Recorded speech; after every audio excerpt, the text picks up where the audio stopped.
Tracy, I'm sure I gave you $500,000. What on earth are you talking about? The Thanksgiving dining room was filled with the rich scent of spices, a turkey gleaming golden brown at the center of the table.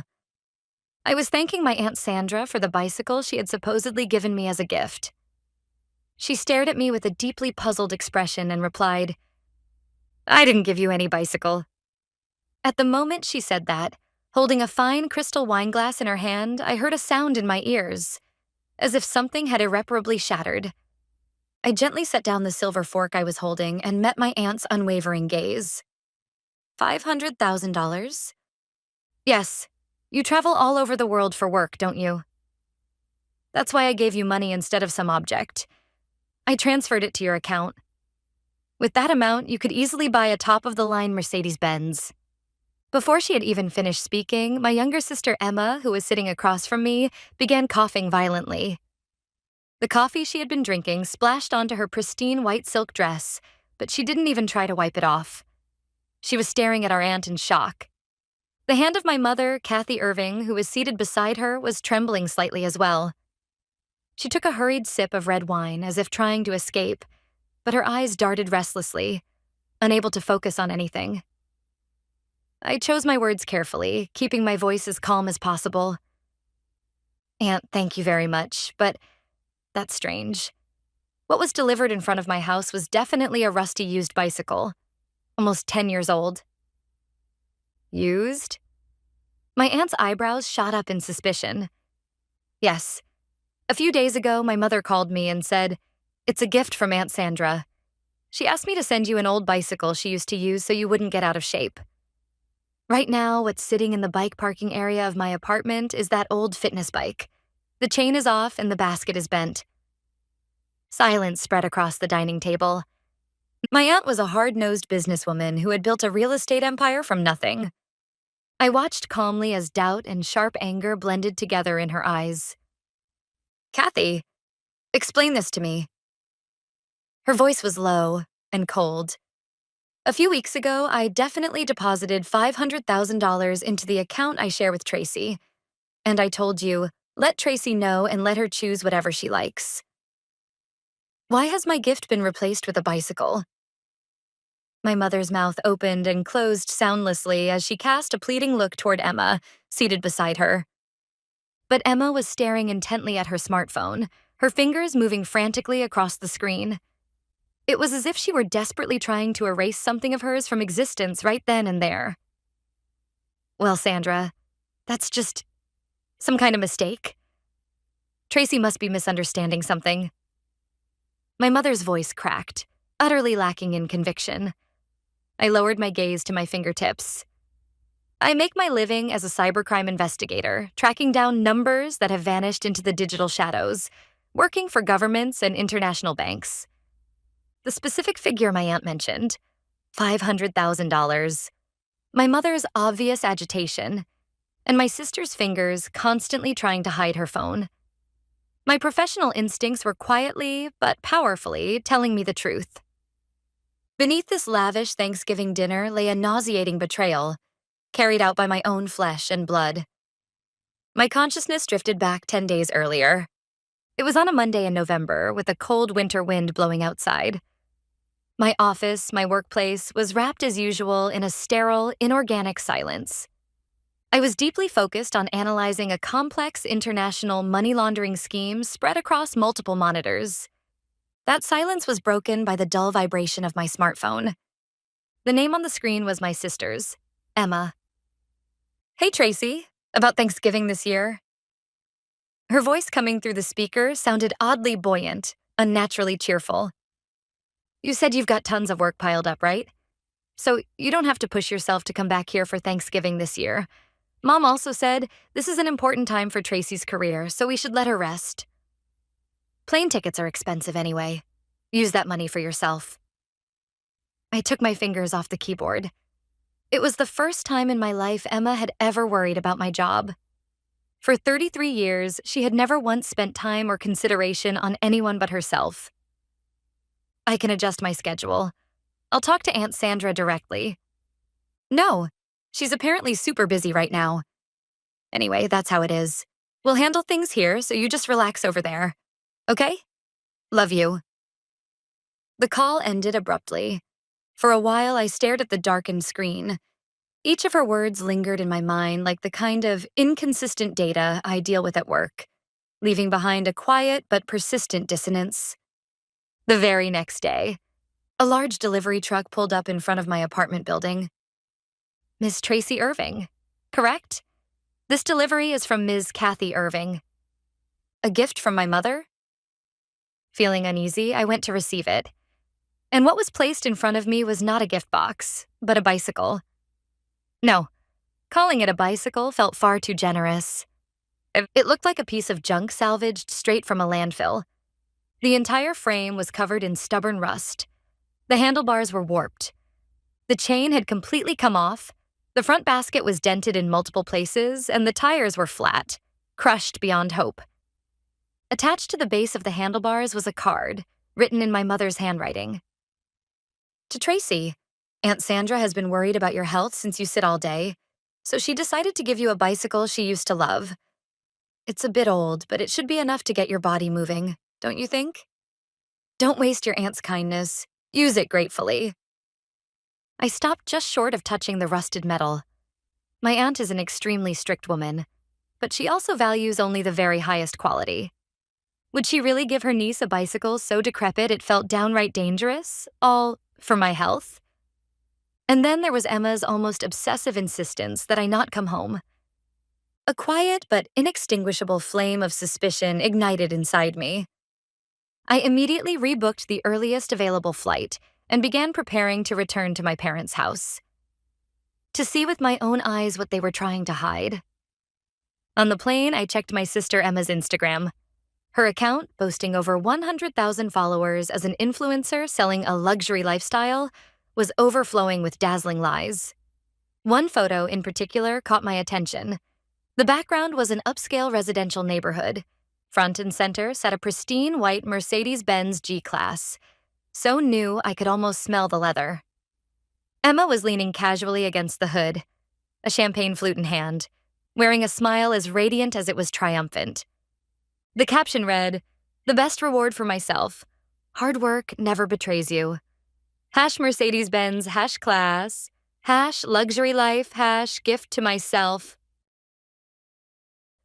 After landing at the airport, I hurried toward my childhood home in a rental car. The moment I parked in front of the house, the first thing that leapt into my sight was that white car, sitting proudly in front of the garage. I took a deep breath and got out. Before I even opened the front door, I heard laughter from inside. My mother's voice in Emma's light excited giggles. When I knocked, the laughter stopped abruptly. After a few seconds of silence, I heard the sound of the lock turning. "Oh, Tracy? Why are you—" My mother's face, when she opened the door, wasn't colored by surprise so much as pure fear. But she quickly covered it with a strained smile. "I heard from Emma that you were too busy with work to come back. Your father's on a sudden business trip today, too. But, well, welcome home." She hugged me. Her sweater smelled of expensive perfume, yet her arms were faintly trembling, and there was not the slightest warmth of genuine welcome in them. When I stepped into the living room, Emma stood up from the sofa. On her finger sparkled an emerald-cut diamond so large I'd never seen anything like it before. "So you came after all. Weren't you supposed to be busy?" Her eyes seemed desperately to be searching for the truth behind my arrival. I pushed myself a bit. I also wanted to thank Aunt Sandra directly for her gift. Emma's face stiffened ever so slightly. "Oh, that bicycle. Aunt Sandra really is worried about your health, but she's coming later today and we have so much to catch up on. So let's not bring that up, okay?" Just then, a man emerged from the kitchen. Perfectly styled hair, a confident posture, a suit that fits too well. Emma's fiancé, Ryan Fisher. "Nice to meet you, Tracy. I've heard all about you from Emma. A cybersecurity expert, right? I'm in the investment world myself, so maybe we'll have a chance to talk business someday." He extended his right hand with a polished smile. "And that beautiful Mercedes outside. Whose is it?" When I asked casually, the atmosphere in the room shifted instantly. Emma answered as if shot from a spring. Oh, that's Ryan's. His work as an investment consultant is going incredibly well right now. He bought the latest model brand new as an investment in himself. Isn't it amazing? Well, actually, Emma deserves half the credit. She's been doing great with her influencer sponsorships, and as an engagement gift, she put down a pretty substantial down payment. Honestly, it's a car far too good for me. Ryan looked slightly bashful, but clearly proud of her. I see. That really is wonderful. To be able to exchange such incredible gifts with each other? What an ideal relationship, I said, never letting my smile fade. My mother pretended to busy herself with dinner preparations, carefully avoiding eye contact with me. On the sideboard, I noticed a wedding brochure for Emma's upcoming ceremony, tossed there carelessly. A top-tier luxury hotel in New York, 300 guests, a custom-made wedding dress. In my mind, every single detail converted neatly into one number: $500,000. Tracy, don't just stand there. Come on, your aunt will be here any minute now. Why don't you get changed? That plain outfit of yours will ruin Thanksgiving. My mother said this coldly, brushing imaginary raindrops off my clothes. I went upstairs to the guest room and set down my bag. The face staring back at me in the mirror was surprisingly calm. From downstairs came cheerful laughter once again, followed by the pop of an expensive champagne cork. The $500,000. The rusted bicycle was delivered to my door, and the pristine white Mercedes sitting proudly in the garage. Every piece of the puzzle had already clicked perfectly into place in my mind. When dinner was ready, the doorbell rang. Aunt Sandra stood at the entrance. She wore a deep navy silk dress and a strand of large pearls around her neck. She looked more dignified than anyone else in the room. Tracy, I'm so glad you came home. It makes me truly happy to see your face. She hugged me, gently yet with unmistakable strength. For just a moment, something icy deep in my chest nearly melted at the warmth of her arms. She wasn't involved in this hypocrisy-filled scheme. That certainty only hardened my resolve. My aunt took a seat at the head of the table, with my mother Kathy on one side and Ryan, Emma's fiancé, on the other. Across from me sat Emma, fiddling with the latest iPhone while ostentatiously flashing the diamond on her engagement ring. Dinner proceeded smoothly, on the surface. Emma rattled on about her rapidly growing follower count and her extravagant wedding plans for next year. Ryan spoke modestly about his business ventures.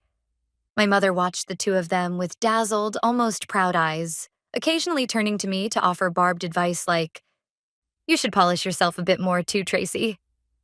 And then, just as my aunt picked up a sharp knife to carve the turkey, I decided it was time to drop the bomb I had prepared.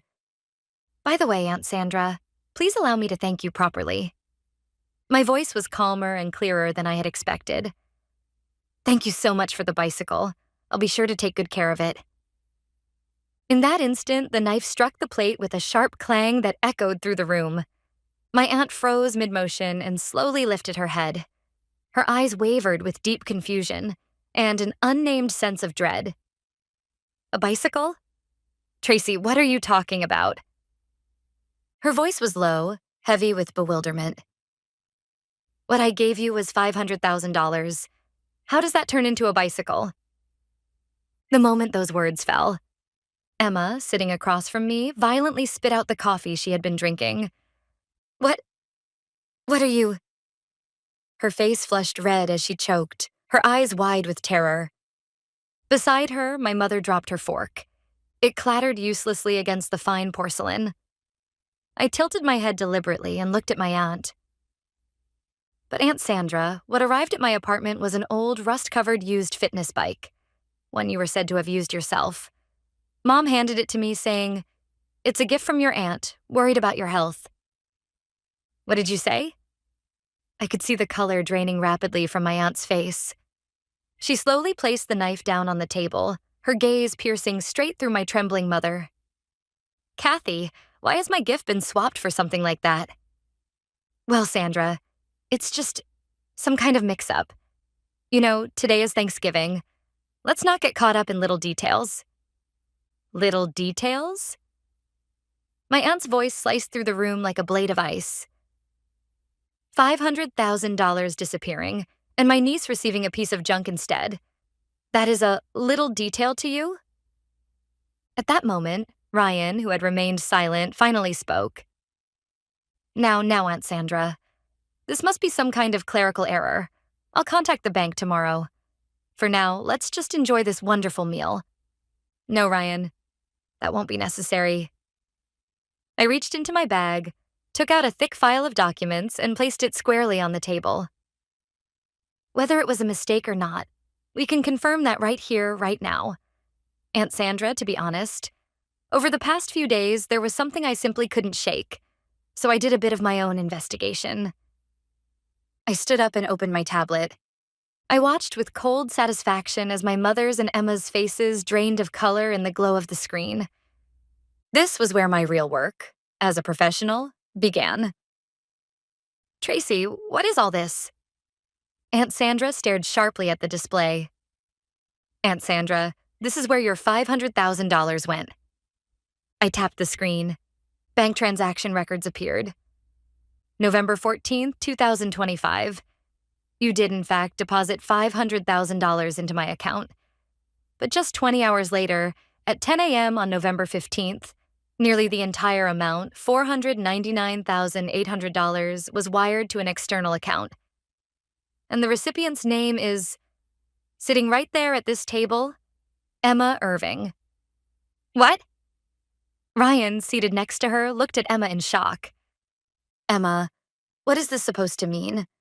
That Mercedes and the wedding funds? You told me those were proof of your success as an influencer? You said you bought everything with legitimate earnings. Emma went pale, trembling as she dropped her gaze, unable to meet his eyes. Ryan, it seems you were just another one of the people she deceived. I said coldly, advancing to the next slide. Emma, you sold out Aunt Sandra's trust and mine for your own luxury and for a wedding meant only to satisfy your vanity. You even dragged your completely unsuspecting fiancé into your lies, forcing him to play along with the illusion of a successful woman. Take a look at this Mercedes purchase contract. The registered owner is Emma Irving, and every single payment came from the stolen $500,000 taken from my account. Ryan, you were led to believe she bought it with her own money and ended up marching along in her personal parade of vanity. No, this can't be real. Ryan collapsed weakly back into his chair. Emma's face twisted as she stood up abruptly. Stop it. This is all fabricated. Anyone could forge something like this. Tracy, you're trying to frame me. Fabricated? Unfortunately for you, these are official logs extracted directly from the bank's mainframe, complete with encrypted authentication signatures. Once I begin a serious investigation, there are no numbers in this world I can't reach. I continued, and this is the power of attorney that made the transfer possible. It was submitted to the bank without my knowledge. With it, Kathy Irving, my own mother, was granted full control over my account. Please look at the signature at the bottom. I took out a laser pointer and indicated a single spot. At first glance, it looks like my signature, but forensic digital analysis shows it was created by digitally compositing scans of my handwriting from multiple past documents. The pen pressure is unnaturally uniform. There's none of the microscopic variation that appears when a real human hand signs. And, most importantly, there's this. I zoomed in on the signature to its maximum. When I sign important legal documents, I always place an almost invisible dot at the upper right of the first letter. It's an analog security habit I've used for years to protect myself. But it's missing here. Mom, you focused so hard on copying my handwriting that you never noticed my habit. My mother covered her face and began to shake violently. I was only thinking about the family. Emma needed a beautiful wedding. You already make more than enough money. I didn't think you'd notice. You didn't think I'd notice? You stole $500,000 from your own daughter and thought you wouldn't get caught in the very field she specializes in? My voice carried a chill that surprised even me. And Emma. The slide changed. On the screen appeared her glamorous Instagram posts side by side with the purchase contract for that white Mercedes in the garage. That car you bragged about online as a reward for yourself. I checked the VIN. It was purchased in full, in cash, the day after Aunt Sandra transferred the money to me. Hard work never betrays you, was it? Well, the effort you put into stealing someone else's money was certainly first rate. Stop it, Tracy, don't talk like that. Emma screamed and burst into tears. But those tears weren't remorse. They were the shrieks of pure self-love, of someone watching her glittering world collapse. The wedding venue deposit, $150,000. The custom dress, $30,000.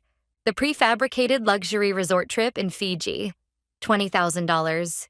All paid for with the money Aunt Sandra gave me. Isn't that right? Silence fell over the room again, but this was nothing like the false calm from before. It was heavy, suffocating, with nowhere to escape. My aunt slowly stood up. Her face was filled with a depth of quiet fury I had never seen before. Kathy and Emma, you didn't just sell my trust. You sold this family's very soul. With trembling hands, she took out her smartphone and dialed a number. Police? Yes, I'd like to report a serious case of financial fraud. The amount involved is $500,000. The location is my residence. The perpetrators are sitting at this very table. Aunt Sandra, are you serious? I'm your niece. Calling the police, this has to be a joke, right? Emma pleaded in a shaking voice. This is no joke at all. My aunt never once met Emma's eyes. I built this wealth through legitimate business, she said calmly. And I gave a gift worthy of my beloved niece. To steal it, lie to me, and treat me like a fool. This goes far beyond anything that can be excused by the word family. At that moment, Ryan, who had remained silent until now, scraped his chair loudly as he stood up. Ryan, where are you going? Emma tried to grab his sleeve, but he shook her off as if she were something filthy. Don't touch me. You make me sick. Ryan's voice was low, trembling slightly with rage. You told me you'd made a fortune through influencer sponsorships, that you wanted a wedding worthy of your success, that you wanted to pick me up in a top-of-the-line Mercedes. I was proud of your ambition, of the woman you claimed to be, but to think all of it was paid for with money stolen from your own sister. Were you trying to destroy my career too? No, Ryan. I just wanted you to see the best version of me. The best version of yourself? Being a thief is never the best. Spitting out those words, Ryan grabbed his coat from the closet and headed straight for the front door without looking back even once. This engagement is over. As of this moment, never appear in front of me again. The front door slammed shut with a deep, heavy thud. It was the sound of Emma's most cherished dream, her perfect lifestyle, collapsing beyond repair. Ah! Emma crumpled to the floor, wailing uncontrollably. My mother pulled her sobbing daughter into her arms and glared at me with a face twisted in fury. Tracy, are you satisfied now? With a single word from you, your sister's life is ruined. We're family. How could you be so cruel? $500,000 is nothing to you. You could earn it again in no time? Why couldn't you just think of it as sharing a little with your sister? Sharing? I replied coolly, unmistakably. Mom, what you did wasn't sharing. It was stealing. You stole from me, forged my signature, used my name without permission, and damaged my credibility. Have you ever once thought about how much time and nerve I've burned crawling through the digital underworld to earn that money? But we're family. Yes, and that's something you should have remembered before you stole from me. Before long, the sound of sirens approached from a distance. Red and blue police lights alternately bathed the white walls of my childhood home in an eerie glow. Neighbors peeked out from windows or gathered along the street, watching with naked curiosity as two women were led away in handcuffs. Tracy, are you sure this is what you want? Aunt Sandra placed a hand gently on my shoulder and asked quietly. Her eyes held the pain of betrayal, and yet still, a complicated concern for her nieces. Yes, Aunt Sandra, this isn't something we started. It's simply the end of the road they chose for themselves. After that, the investigation quickly moved beyond local police and was taken over by federal authorities. Interstate wire fraud, organized identity theft. Justice moved with ruthless speed. My mother, charged as the principal offender, was sentenced to 18 months in federal prison. When the verdict was read, she collapsed in tears in the courtroom, but I never once looked back. Emma received probation with a suspended sentence for conspiracy after the fact and aiding fraud, but the real hell awaiting them lay outside the courtroom. First, my father filed for divorce. The fact that his wife of more than 30 years had forged their daughter's signature to steal money completely shattered the quiet man's heart. Then, Emma's perfect world vanished from the digital sea. The followers she had adored on social media turned into the cruelest critics the moment the scandal broke. Her beloved Mercedes, her lavish wedding plans, everything was exposed as having been paid for with money stolen from her sister. Her accounts were flooded daily with vicious abuse. Her career as an influencer collapsed entirely, to the point where she could no longer even walk down the street. Several months later, when I visited my aunt, she handed me an envelope. "This is a rightful gift. This time, go wherever you wish. Run forward with your own strength." Inside was another check for $500,000. With that money, I bought a pristine white Mercedes Benz. Gripping the steering wheel of my new car, I gently pressed the accelerator. The powerful rhythm of the engine was the only thing celebrating the beginning of my new life. Since then, I never looked back.